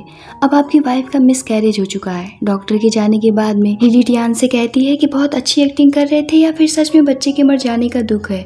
टियान कहता है कि मुझे उसके मरने का कोई दुख नहीं है, बल्कि उसके ऊपर खर्च हुए 2 लाख यान वेस्ट हो गए, इस बात का दुख है। यहाँ पर लिली शाओची के पैर पर गर्म पानी डालती है, ये चेक करने के लिए कि शाओची वाकई में कोमा में है या फिर नाटक कर रही है, मगर शाओची की बॉडी कोई रिस्पॉन्स नहीं करती सिवाय देखने के। जिसके बाद में ये दोनों शाओची को घर लेकर के चले जाते हैं, जहाँ टियान शाओची के सामने लिली के साथ में रोमांस करने लगता है, ये कहते हुए कि अगर ये कोमा में नहीं होगी तो इसे गुस्सा आएगा, मगर लिली शाओची के सामने ऐसा करने से मना करती है और टियान को बेडरूम में लेकर के चली जाती है। उनके बेडरूम में जाने के बाद में शाओची उठ जाती है और अपना मोबाइल निकालती है, मतलब ये साफ है कि शाओची नाटक कर रही है और वो कोमा में नहीं है। रात में टियान जब सो रहा होता है तब शाओची अपने मोबाइल में कुछ करने लगती है। तभी किसी के आने की आहट मिलती है तो शाओची जल्दी से बिस्तर में जाकर के सो जाती है और वो देखती है कि ज़ेंग उसकी तरफ आ रहा है। ज़ेंग शाओची को कोमा में समझकर अपने प्यार को उसके सामने कन्फेस करता है और उससे सारी चीज़ों के लिए सॉरी कहता है, जिसके बाद में वो उसे किस करने लगता है और उसके साथ में बदतमीज़ी करने की कोशिश करता है। शाओची बहुत बुरा फंस जाती है और टियान को उठाने के लिए टेबल से कुछ गिरा देती है, जिसकी आवाज़ सुनकर टियान उठ जाता है और ज़ेंग को लातों से मारना शुरू करता है। तभी वहाँ पर लिली आ जाती है और ज़ेंग को बचाते हुए कहती है कि मैंने इसे यहाँ पर बुलाया था, अब इसे मारना बंद करो। टियान कहता है कि आखिर तुमने इसे यहाँ पर क्यों बुलाया। लिली कहती है कि ज़ेंग शाओची से प्यार करता है, इसीलिए मैंने उससे कहा था कि आकर के अपनी विश पूरी कर लो। इस बात से टियान को काफ़ी ज़्यादा गुस्सा आ जाता है और वो लिली से कहता है कि तुम ये बात कैसे भूल गई कि वो मेरी वाइफ है। लिली कहती है कि फिर ठीक है, रहो तुम उसी के साथ में और मैं इस घर से जा रही हूँ। जिसके बाद टियान उसे मनाने लगता है और उससे बहुत माफ़ी मांगता है। अगले दिन टियान अपनी माँ से शाओची की देखभाल करने को कहता है। वो कहती है कि मैं इसकी नौकर थोड़ी हूँ, तुम इसके लिए कोई केयर टेकर रख दो जो इसकी देखभाल कर सके। टियान कहता है कि केयर टेकर बहुत पैसे लेती है, इसीलिए सब लोग मिलजुल करके थोड़ा थोड़ा करेंगे तो हो जाएगा। जिसके बाद वो दोनों शाओची के ऑफिस चले जाते हैं, जहाँ कंपनी प्रेसिडेंट का असिस्टेंट लिली से शाओची का हालचाल पूछता है और कहता है कि मुझे खुशी हुई कि आप इतना जलील होने के बाद भी हमारी कंपनी ज्वाइन करना चाहती हैं। और लिली से प्रेसिडेंट की तरफ से माफ़ी मांगते हुए कंपनी ज्वाइन करने का ऑफर देते हुए ये कहता है कि शाओची के जाने के बाद में उनका पोस्ट खाली है और उस पोस्ट के लिए तुमसे बेस्ट कोई भी नहीं हो सकता है, इसीलिए इस सीसीओ की पोस्ट तुम्हारी हुई। ये सुन करके लिली काफ़ी खुश हो जाती है। दूसरी तरफ शाओची टियान की मॉम की ड्रिंक में लूज मोशन का टैबलेट मिला देती है, जिसके कारण उनके पेट में दर्द शुरू हो जाता है और वो भागते हुए डॉक्टर के पास चली जाती हैं। और इसी बात का फ़ायदा उठाकर शाओची अपनी मॉम की डेथ सर्टिफिकेट लेकर के हॉस्पिटल निकल जाती है, जहाँ वो डॉक्टर से मिलती है और अपनी माँ की डेथ रिपोर्ट दिखाती है और जिन के भी बारे में पूछती है। डॉक्टर कहते हैं कि इस रिपोर्ट में कुछ भी एबनॉर्मल नहीं दिख रहा है। यहाँ पर इन दोनों में काफ़ी बातें होती हैं और इनकी बातों को सुनकर लग रहा होता है कि ये डॉक्टर शाओची के बचपन का फ्रेंड है। शाओची उसकी हेल्प के लिए उसे थैंक यू कहती है और साथ में ये भी कहती है कि तुम अच्छी एक्टिंग कर लेते हो, तुम्हें तो फिल्मों में काम करना चाहिए। ये सुन करके वो डॉक्टर हंसने लग जाता है। जिसके बाद शाओची घर जाने लगती है, तभी उसकी नज़र बाहर लगी सीसीटीवी कैमरे पर पड़ती है और वो भागते हुए वापस से डॉक्टर के पास जाती है और उनसे फुटेज दिखाने के लिए कहती है। डॉक्टर कहती है कि फुटेज तो मिल जाएगा, मगर कैमरा तो गैलरी में लगा हुआ है और मर्डर वार्डरूम में हुआ है, उससे तुम्हें क्या फ़ायदा हो सकता है। शाओची कहती है कि गैलरी से ये बात पता चल जाएगी कि उस समय वहाँ से कौन कौन गुजरा था, जिस समय कुछ तो क्लू मिल सकता है। और होता भी बिल्कुल यही है। जिस समय शाओची की माँ का मर्डर हुआ था उस समय ज़ेंग उनके वार्डरूम के बाहर खड़ा होकर के कुछ देख रहा था। ज़ेंग को देख करके शाओची पूरी तरीके से शॉक्ड हो जाती है और रोने लग जाती है। तभी उसके मोबाइल में उसके घर जाने का अलार्म बज जाता है, क्योंकि टियान के घर पहुंचने से पहले उसे घर पहुंचना था। शाओची भागते हुए टियान से पहले घर पहुंच जाती है। रात में टियान और लिली के सोने के बाद में शाओची ज़ेंग के घर जाती है। ज़ेंग लेट नाइट घर आता है और शाओची को खड़ा देख करके डर जाता है। शाओची उससे अपनी माँ के बारे में पूछती है। ज़ेंग कहता है कि मुझे कैसे पता हो सकता है कि तुम्हारी माँ कैसे मरी और उन्हें किसने मारा। शाओची गुस्से से कहती है कि सोच समझ के जवाब दो वरना ठीक नहीं होगा। ज़ेंग डर जाता है और पूछने लगता है कि मेरे फादर कहाँ हैं और तुम घर के अंदर कैसे आई। इतना कह करके ज़ेंग अपने फादर को ढूंढने लगता है, मगर उसके फादर उसे कहीं भी नहीं मिलते। ज़ेंग शाओची से कहता है कि तुमने मेरे फादर के साथ क्या किया। शाओची कहती है कि पहले तुम मुझे ये बताओ कि उस दिन मेरे माँ के वार्ड में तुमने क्या देखा था। मगर ज़ेंग अब भी कुछ नहीं बताता और अपने आप को थप्पड़ मारने लग जाता है, ये कहते हुए कि मुझसे ये सब टियान ने ज़बरदस्ती करवाया था। इसका मतलब ये नहीं कि मैं तुम्हारे माँ के मर्डर के बारे में कुछ जानता हूँ। मैं सच कह रहा हूँ, मुझे कुछ भी नहीं पता है। शाओची कहती है कि मैं पहले से जानती थी कि तुम एक डरपोक और कायर इंसान हो। इतना कह करके वो अपने मोबाइल में उसे हॉस्पिटल की सीसीटीवी फुटेज दिखाती है और पूछती है कि अब तो बता दो कि तुम यहाँ पर क्या देख रहे थे। वीडियो देख करके ज़ेंग के होश उड़ जाते हैं। जिसके बाद शाओची कहती है कि अगर अपने फादर को दोबारा देखना चाहते हो तो जो देखा वो सच सच बता दो। इतना सुन करके ज़ेंग मुँह खोल देता है और अपने मोबाइल में शाओची को एक वीडियो दिखाता है, जिसमें शाओची देखती है कि लिली और टियान कितनी बेरहमी के साथ में उसकी माँ की हत्या कर रहे थे, जिसे देख करके शाओची का दिल टूट जाता है और वो रोने लग जाती है। वो ज़ेंग से कहती है कि देखने के बाद तुमने पुलिस को क्यों नहीं बुलाया या मुझे क्यों नहीं बताया। ज़ेंग रोते हुए कहता है कि उस समय मेरे फादर की तबीयत बहुत ज़्यादा सीरियस थी और उनके इलाज के लिए मेरे पास में पैसे नहीं थे। मैं अपनी आंखों के सामने उन्हें मरता हुआ नहीं देख सकता था। तभी मेरे मन में ये ख्याल आया और वो वीडियो टियान को दिखा करके मैं उसे ब्लैकमेल करना शुरू कर दिया, जिसके बदले में टियान ने मुझे बहुत सारे पैसे दिए। उन पैसों से मैंने अपने फादर की ज़िंदगी बचा ली। अगर मैं ऐसा नहीं करता तो मेरे फादर नहीं बच पाते। शाओची कहती है कि तुम मुझसे भी उधार ले सकते थे, तुमने मुझसे क्यों नहीं मांगा। जेंग कहता है कि मैं बहुत गरीब हूँ और तुम बहुत अमीर हो, मैं तुमसे बहुत प्यार करता था, भला मैं अपने क्रश से पैसे कैसे उधार मांग सकता था, ये मेरी इज्जत का सवाल था। शाओची कहती है कि किसी मौत का सौदा करने में तुम्हारी इज्जत नहीं गई, तब तुम्हें अपनी इज्जत का ख्याल नहीं आया। तभी जेंग के फादर अंदर से बोलते हुए बाहर आते हैं कि मैंने इतनी कड़ी मेहनत करके तुम्हें पढ़ाया लिखाया, वकील बनाया, ताकि तुम एक घटिया इंसान बन सको। मुझे तो पता ही नहीं था कि तुम इतने नीच और गिरे हुए इंसान निकलोगे। मुझे तो ये तक नहीं पता था कि तुमने मुझे बचाने के लिए ये सब किया है। इस बात से उन्हें काफ़ी गहरा सदमा लग जाता है और वो वहीं हार्ट अटैक से मर जाते हैं। अगली सुबह टियान उठता है तो वो देखता है कि शाओची अपने रूम से गायब है। टियान पागलों की तरह शाओची को ढूंढने लगता है, तभी घर का दरवाज़ा खुलता है और शाओची अपने फुल फॉर्म में घर के अंदर इंटर करती है। टियान कहता है कि तुम्हारी हिम्मत कैसी हुई फिर से यहाँ पर आने की। शाओची कहती है कि मैं बस यहाँ ये देखने आई हूँ कि दो हत्यारे कैसे दिखते हैं। टियान की मॉम को कुछ समझ ही नहीं आ रहा होता है, जिसके बाद में शाओची उन्हें वीडियो दिखाती है, जिसे देख करके टियान की माँ के पैरों तले से ज़मीन खिसक जाती है, क्योंकि उन्हें ये बात नहीं पता होती है कि शाओची की माँ का मर्डर इन दोनों ने मिलकर किया था। शाओची कहती है कि जेंग ने सब कुछ बता दिया है और वो कोर्ट में गवाही देने के लिए तैयार है, इसीलिए अब तुम दोनों नहीं बच सकते। टियान की मॉम शाओची के सामने गिड़गिड़ाते हुए कहती है कि टियान को माफ़ कर दो, वो एक नंबर का गधा है, उससे गलती हो गई है, जो मर गया अब तो वो वापस नहीं आ सकता है, प्लीज़ उसे माफ़ कर दो। बदले में तुम जो कहोगे मैं करने को तैयार हूँ। मैं तुम्हारी नौकरानी बन करके तुम्हारी सेवा करूँगी, इस जन्म में नहीं बल्कि हर जन्म में मैं तुम्हारी नौकरानी बनने को तैयार हूँ।